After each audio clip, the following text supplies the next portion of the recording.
trop traîner, on est parti du coup avec la première vidéo de ce soir. Comment détruire sa vie en 3 mois. Mia Khalifa, let's go. Bienvenue dans cette nouvelle vidéo. Et si tu es nouveau sur la chaîne, installe-toi. Tu es ici sur une chaîne fitness qui fait des vidéos sur le fitness, sur perte de poids, prise de muscle, tout ça quoi. Et donc aujourd'hui, je vais te parler du cas passionnant d'une fit girl. Non, là, j'arrête. Je vais te parler d'une personne que vous connaissez probablement déjà tous. Ah non, c'est vrai, il y a peut-être des mecs qui sont en train de regarder la vidéo et il y a leur meuf juste à côté. Donc pour vous, les mecs en couple qui savaient absolument pas qui est cette personne, vous en faites pas, je vais vous la présenter. Bon, et plus sérieusement, la raison pour laquelle j'ai voulu parler de son cas, c'est parce que je suis tombé sur des extraits de podcasts. Je savais même pas que cette personne faisait des podcasts. Et je me suis rendu compte que son exemple est parfait pour parler de quelque chose dont j'adore parler. La culture Internet et comment l'image d'une personne évolue après qu'elle se soit fait connaître pour une raison en particulier. Ou, en d'autres termes, comment une personne a pu faire un truc pendant 3 mois, il y a près de 10 ans, et ne l'a plus jamais refait, et traîne ce truc comme un boulet à sa cheville dont on n'arrive pas à se débarrasser depuis tout ce temps. Peu importe à quel point elle fait tout pour passer à autre chose. Un peu comme moi, je suis passé à autre chose quand j'ai découvert contient tout, quand tu fais même après mon code Moon est né en 1900. Toutes les informations en description. Merci à Manscaped de sponsoriser la vidéo et nous on est reparti pour la vidéo.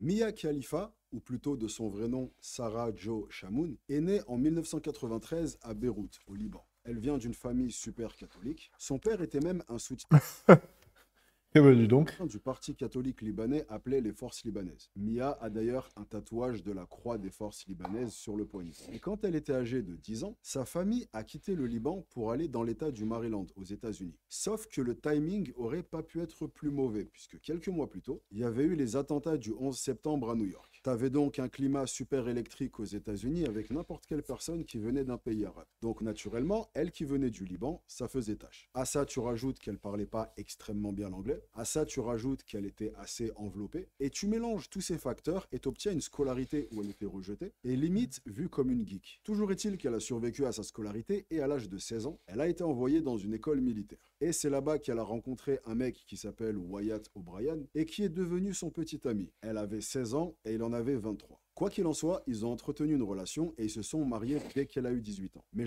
Ah ouais? genre, littéralement, ils se sont mariés quand elle avait 18 ans et 4 jours. Et au-delà de la différence d'âge, Wyatt avait des tendances pas super conventionnelles. Notamment, je vais la laisser te raconter, ce sera mieux. He had a very unhealthy porn obsession. It was to the point where we never had sex unless he was watching porn first. And Après son mariage, elle est partie étudier à l'université du Texas et a décidé de perdre du poids. C'est assez difficile de savoir comment elle s'y est prise pour perdre du poids parce qu'elle change de version à chaque podcast ou interview qu'elle fait. Dans une interview, elle va te dire ça. You lost 50 pounds exercising or starving or all of the above? No, it was through exercise. That's great. The That first part's thing I great. did was cut out soda, and also I don't drink that often, so I never had to worry about like beer weight or like wine calories or liquor and stuff. So like cutting soda out really helped. Dans une autre, elle va te dire ça. And I lost the weight in the worst possible way. What do you mean? How did you do it? Not eating, just being completely unhealthy, abusing laxatives, just doing all of these things to put my body through the ringer and lose this weight so drastically. Mais en tout cas, ce qu'on sait, c'est qu'elle a perdu du poids. Et là, elle a rencontré un problème. La perte de poids qu'elle a eue a pas mal déformé sa poitrine. Donc, elle a dû refaire ses seins. Et là, avec ce combo nouvelle silhouette plus nouvelle poitrine, eh ben, elle a beaucoup plus attiré l'attention. Elle est ensuite partie s'installer à Miami et elle a commencé à travailler dans des fast-foods. Et un jour, alors qu'elle se promenait, il y a une voiture qui s'est arrêtée à son niveau, la vitre s'est baissée, un peu comme dans les films de mafia. Et t'as le mec qui était dans la voiture qui lui a dit qu'elle était magnifique et qu'elle devrait songer à faire modèle. Après quoi, il lui a donné sa carte de visite. La fameuse appellation modèle, les gars. Lorsqu'un gars va voir une femme et dit tu pourrais être modèle, ça veut dire tout et n'importe quoi. Ça veut littéralement dire tout et n'importe quoi. Modèle quoi? Modèle clip? Modèle photo? Actrice porno? Modèle OnlyFans? Ça veut tout et rien dire. Elle est rentrée chez elle avec la carte, elle a fait ses recherches sur la société du mec, et elle s'est rendue compte que quand il disait modèle, en fait, il voulait dire modèle dans des films pour adultes. Elle a montré ça à son mari. You see? Et lui, ce vieux porc, j'imagine, n'était pas contre parce qu'il était addict au porno. Plus comme une blague qu'autre chose. Sauf que là, de nulle part, son mari a été emballé par l'idée, et il lui a dit qu'il adorerait qu'elle le fasse. D'ailleurs, jusqu'à aujourd'hui, C'est vraiment un porc. Elle est tombée sur le plus gros des porcs. elle le tient comme responsable de son début de carrière. I even feel weird calling it a relationship because the dynamic was not one of a relationship. It was more one of someone who saw a toy to play with.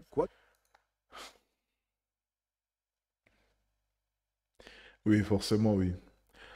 Forcément, c'est de sa faute, oui. Et puis j'imagine que maintenant, elle doit être multimillionnaire et ça doit être tellement dur de vivre dans une grande villa à Los Angeles et de pouvoir rouler en Rolls-Royce et de ne plus avoir à regarder les factures et ne plus avoir à bosser dans un fast-food. Oh, qu'est-ce que je le tiens responsable de tout cela? Non, non, non. Tu es très bien contente de la vie que tu as maintenant. Tu es très contente de l'argent que tu as eu salement.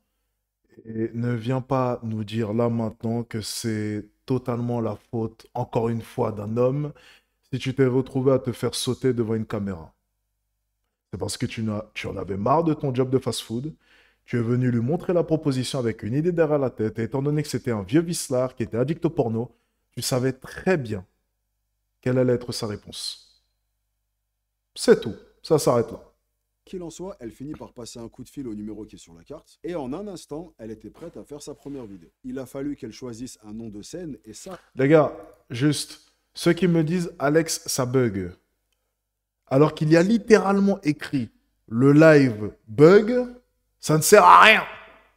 C'est le but de ce live, c'est un live bug, les gars. C'est tout à fait normal, tout va bien, tout est sous contrôle. A donc choisi Mia Khalifa. Mia qui était le nom de son chien, et Khalifa en l'honneur de son rappeur préféré, Wiz Khalifa. Et à ce moment-là, Mia le savait pas encore, mais elle s'apprêtait à faire une des scènes qui a le plus fait parler de toute l'histoire de ce genre de scène. Elle a fait parler pour une raison en particulier. Dans cette scène, Mia porte un voile. Apparemment, elle a essayé de prévenir les producteurs en leur disant qu'en faisant ça, ils allaient la mettre dans la sauce, mais ils se sont contentés de rigoler. Et comme c'était prévisible, la vidéo a explosé et a fait d'elle, du jour au lendemain, une des actrices les plus connues sur la planète. Et pas forcément pour les bonnes raisons. Elle a reçu des messages de menaces, ça on a parlé dans des musiques, et parmi les menaces, il y en avait même qui venaient de Daesh. Voilà. They photoshopped a picture of me onto another person's body getting beheaded.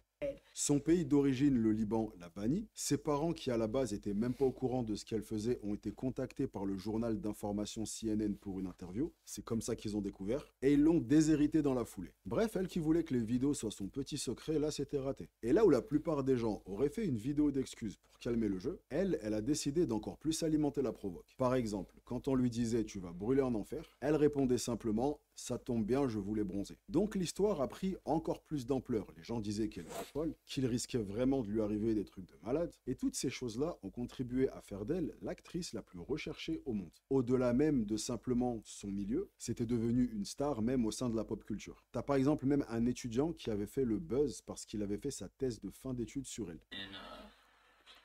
Maryland as a teenager. She attended Northwest High school and a few years later, she graduated from the University of Texas.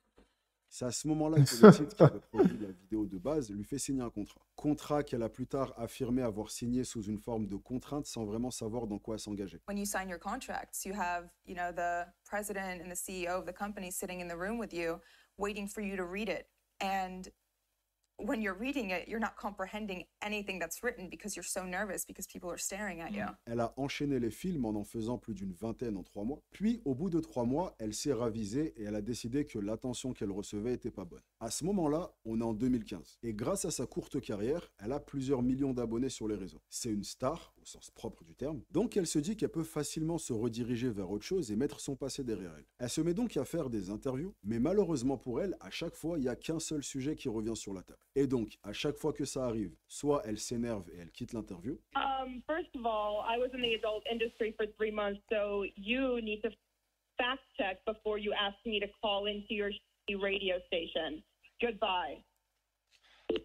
We weren't supposed to mention that she was ever an adult film star? Soit elle fait comprendre à la personne qui fait l'interview qu'elle veut pas parler de ça. The word star appears immediately. That is something that you will never, ever overcome, however much. First of all, that's rude. I'm trying to. Au bout d'un moment, elle se rend compte que c'est vraiment le seul sujet qui intéresse les gens. Mais elle s'attendait à quoi? Enfin, elle s'attendait à quoi, là? Je comprends pas. Elle s'attendait à ce qu'on l'invite sur des plateaux télé ou à la radio pour parler de quoi d'autre?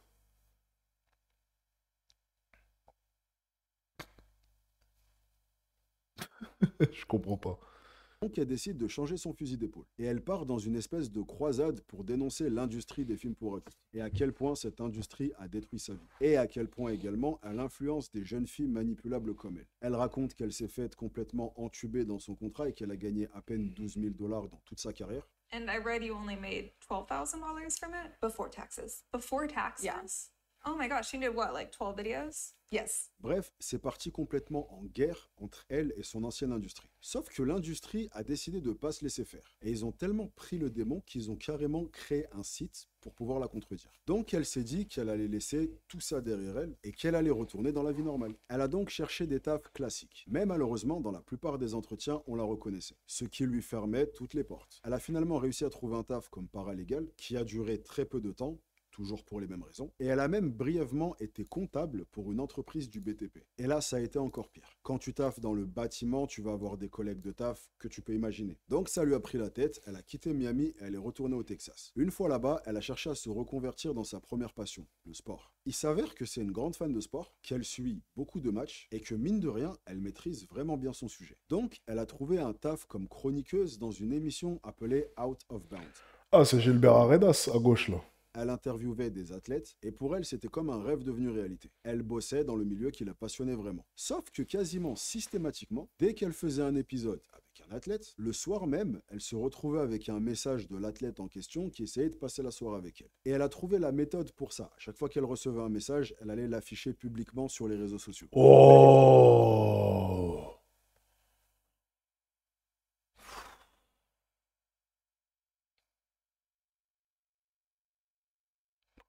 Oh. Ouais, non. Ah, ça se voit qu'elle est relou, les gars. Oh, elle est relou. Oh, je déteste ces trucs comme ça. Oh, ok, ouais, je vois le genre, je vois le genre. Le problème s'arrêtait pas seulement à Internet. Elle était constamment reconnue dans la rue, son visage était devenu un des plus reconnaissables au monde, et parfois ça dérapait. Elle a par exemple été contrainte de cogner un mec dans la rue qui la harcelait pour une photo. Les gens la voyaient pas vraiment comme un être humain et se permettaient de tout lui dire. Il y a par exemple une anecdote où elle a croisé un couple dans un restaurant, et l'homme l'a reconnu, et une fois qu'il l'a reconnu, ah c'est chaud quoi. Il a voulu prendre une photo, elle a dit non, ça a énervé sa femme, et sa femme a dit ouais de toute façon je suis sûr que c'est pas elle, elle a pas assez de sur le visage. I told you that wasn't her. There's not enough on her face. Let's go, babe.